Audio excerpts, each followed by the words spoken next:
It's a Monday, the 3rd day of February 2025. Welcome to the Uganda Catholic Television. I'm Sunday Gloria aboard with Uctv News. Now, lawyers representing Dr. Kizza Besigye and his co-accused Obed Lutale have criticized the Commissioner General of Prisons, Johnson Abiarashaija, and the Attorney General, Kiriowa Kiwanuka, for defying the Supreme Court's ruling that nullified the trial of civilians in the General Court Martial, led by Senior Counsel Martha Karua and Elias Lukwago. The legal team visited both the offices of the Commissioner General of Prisons and the Attorney General to demand answers on why their clients remain in detention despite the court's directive to release them. To let you know that we have managed to see the Deputy Solicitor General. The Attorney General, we are told, and all the ministers are in cabinet today. So the most senior person available was the Deputy Solicitor General. He has assured us that from Friday, when the ruling was given, they've been perusing and they have made notes for the Attorney General. What is remaining is for the Attorney General to go through their recommendation and to issue orders on how to follow the judgment. They have indicated full cooperation. We are happy with what we have been briefed with so far, and they have promised feedback latest by tomorrow morning, because he could not tell the time the Attorney General will be back from Cabinet. But we reminded them that as of today, the warrants of holding Dr. Kizza Besigye and Obed Lutale have expired. So holding them beyond tonight will be not only in violation of the judgment of the Supreme Court, but illegal and unconstitutional. We've also told them, following the same judgment, holding Aaron Kizza beyond today will again be in violation of the judgment and unconstitutional. We know Uganda is a democracy, follows the rule of law, is a member of the East African community, whose one of the foundational principles is the rule of law principle. We are happy with the body language and communication of the officers of the state we have encountered today, both at the prisons and the Attorney General's chamber, in particular the Deputy Solicitor General. We are therefore very hopeful that the judgment of the court will be obeyed and our clients will be released. You cannot hold on to somebody, keeping them in illegal custody, just because you are processing the files to be transferred from the General Court Martial to the traditional courts. That would also be untenable under the Constitution. But even then, we have explained and want to reaffirm this position. The files before the General Court Martial were not sanctioned by the DPP. And Article 120 of our Constitution requires that any criminal prosecution in our ordinary courts must be sanctioned by the Director of Public Prosecutions. So you cannot get that file right from the General Court Martial straight to the civilian courts without any sanction from the DPP. That would also be unconstitutional. So a direct transfer of the files from the General Court Martial to the ordinary courts is also untenable. It's not possible. So they are in a catch-22 situation. The only option they have is to release Dr. Besigye. Just only that. They have no choice under the law. They have no any other option but to release Dr. Besigye.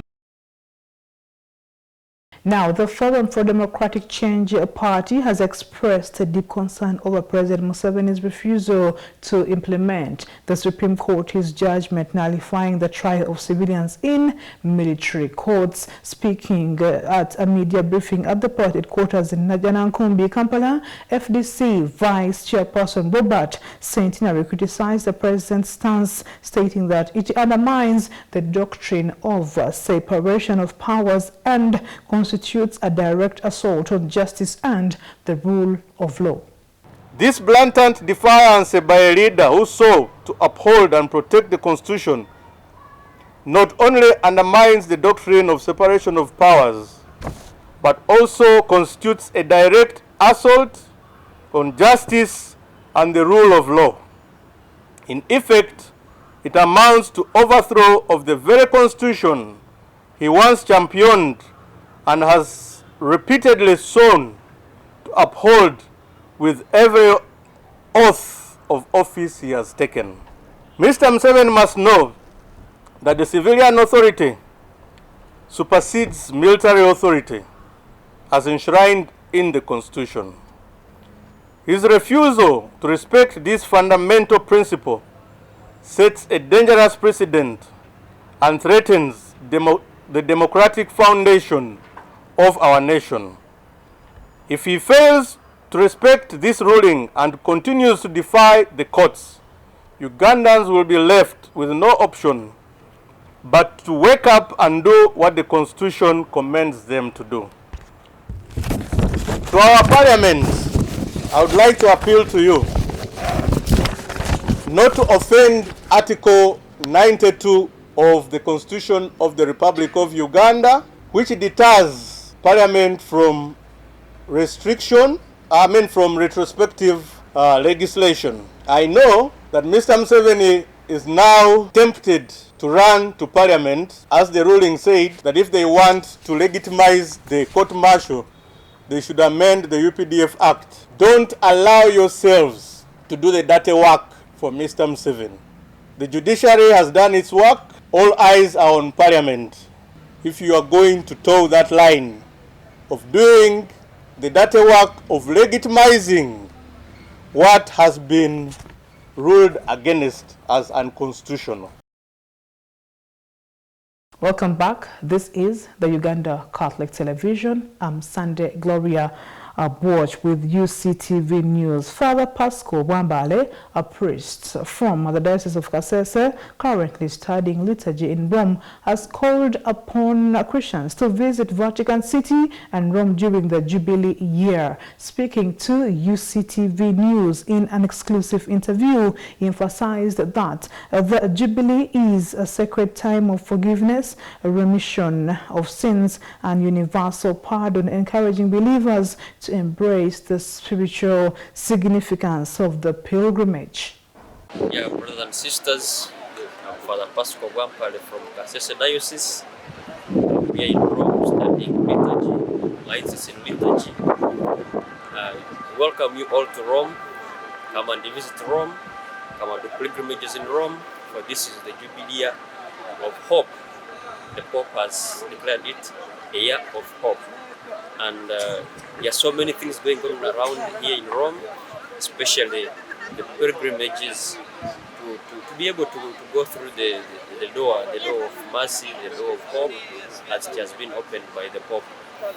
As we have heard, as we have known, there are so many people coming to Rome, but basically for pilgrimages, and it will be in different categories: the youth, the elderly, the children, and generally any Christian that might want to come to Rome. You are highly welcome. When you come to Rome, there are three sites that have been put aside for this kind of activity. We have here St. Peter's Basilica, we have St. Mary Major, Maria Maggiore, and then the Lateran Basilica. So when you come here to Rome and you want to visit these sites, basically you will lead you. And the biggest thing that you're coming to do is a prayer, to pray, to have yourself be energized with hope, as it has been mentioned to us. Welcome you all from Uganda. We are here to accompany you, we are here to pray with you, and we are here to walk with you in this journey. I wish you all the best, and I say thank you for coming to Rome. Those who will be coming, those who will not be able to come, please, we are here to pray for you, we are here to represent you, and we are here together with those who will be able to go. Thank you so much. An Irish writer, column Mark Khan, co-founder of Narrative 4, shared insights with UCTV at the Jubilee of the World of Communication in Rome, addressing Catholic professional communicators. Mark Khan emphasized the power of storytelling in bridging cultural and ideological divides in today's polarized world. Column encouraged Catholic communicators to remain true to their faith and values while using narratives to foster community engagement and understanding globally. Catholic communicators have a great responsibility in this world, which is somewhat broken right now. And I think the theme of the times is going to be the theme of repair. And I think that when we liaise with one another and recognize one another across our own community, then we can also recognize each other across other people's communities, and we can go and bring this healing to other parts of the world. I think we as activists have a lot to do and a lot to say to one another, and we can initiate some repair. Now, as schools around the country reopen for the new academic year, the Uganda Police Force has called upon parents and school administrators to review and strengthen safety measures to prevent potential hazards. Speaking to journalists at the police headquarters, the police spokesperson Rusoke Kituma urged school proprietors to take proactive steps in ensuring learners' safety. He warned that negligence administrators and parents would face legal consequences in case of any safety lapses affecting students. While addressing journalists during the weekly security presser held at Naguru Police Headquarters in Kampala today, the police spokesperson, SP Rusoke Kituma, issued a series of safety advisories intended to ensure the safety of school-going children as they officially report schools for the first academic term of the year 2025. Among the advisories, Kituma emphasized the importance of parents and guardians closely monitoring their children or ensuring they travel to school under adult supervision in order to prevent potential cases of kidnapping. We have very serious challenges usually on such days. Some children, especially those of tender age, at times are left to go to school without adult escort or some adult escorting them. Now this is a risk considering that we have people out there who want to sometimes kidnap some of these children for a ransom. So we call upon parents to pay too much attention to that. The school proprietors and administrators have as well been advised to review and adjust their safety mechanisms to prevent possible accidents. Specifically, he urged them to ensure that their compounds are free from hazards such as open manholes and that their infrastructure and firefighting equipment are in good working condition before welcoming students back to school. Most of these school premises you see do not care about certain safety requirements. You find a school having open manholes, and you know very well that children are highly playful individuals. They will be running all over the entire compounds. We receive cases of broken limbs, accidents, which are avoidable. And we end up charging heads of administration with negligent acts, where you find if you leave a manhole open in a school, where you should have anticipated that there will be children playing in that school, you can be held culpable for a rash and negligent act. In the same vein, the Directorate of Traffic and Road Safety also issued a set of guidelines to ensure road safety during the back-to-school period, in anticipation of increased traffic volume. To ensure a safe and successful term, we urge all road users to adhere to the following guidelines. Exercise discipline and patience on the roads. Observe the speed limits, especially in urban areas and school zones. Ensure helmets for pupils and cyclists. Accompany young children to and from, especially the guardians of these children and also the parents that take care of these children, for those that go to school and come back in the evening.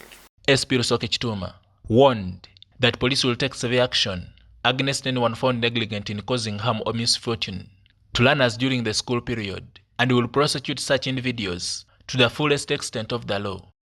Don't be shocked. We shall be here and you will find us incarcerating a headmaster. Then he starts requesting for police bond. Oh, I have pressure. I have ailments. You have enough time to sort out these issues. Latrines collapse. And you find headmasters giving us excuses. So as police, we give you these warnings early, then we wait for you to make mistakes and we go for you. Fire safety. And we hear, you wait. You will hear of a school which could not prevent a fire which started with a candle. Please take these precautions very seriously. On the other hand, Chituma warned the public about the rising cases of online hacking, specifically through WhatsApp, carried out by 4 suspected Kenyan hackers, whom they are currently pursuing. He urged unsuspecting members of the public, when interacting online, to avoid falling prey to these hackers. These individuals, when they succeed in hacking your WhatsApp account, now they reach out to the groups and contacts within your WhatsApp account. Now people have been falling prey to these schemes. One of the appeals we always make to people, you really need to have the sixth sense. How do you win money in a competition you never entered in?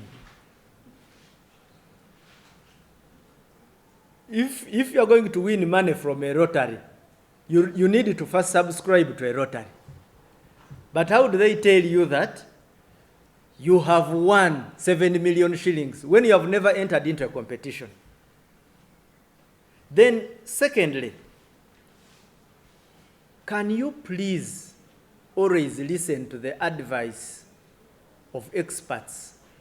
According to police, 4 Kenyan nationals, including Hoel Chirui, Dominic Osek Ezra, and Kibet Kinandet, have been identified as suspects in WhatsApp hacking and extortion scam using Kenyan telecom lines. The suspects allegedly sent suspicious links to unsuspecting victims, gaining access to their WhatsApp chats. The scammers then lure the victims into fake lottery draws, ultimately extorting money from them. Joseph Kabale, UCTV News. And it's time now for Today in History.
We call it a day here from UCTV News. I am Sunday Gloria Abwatch.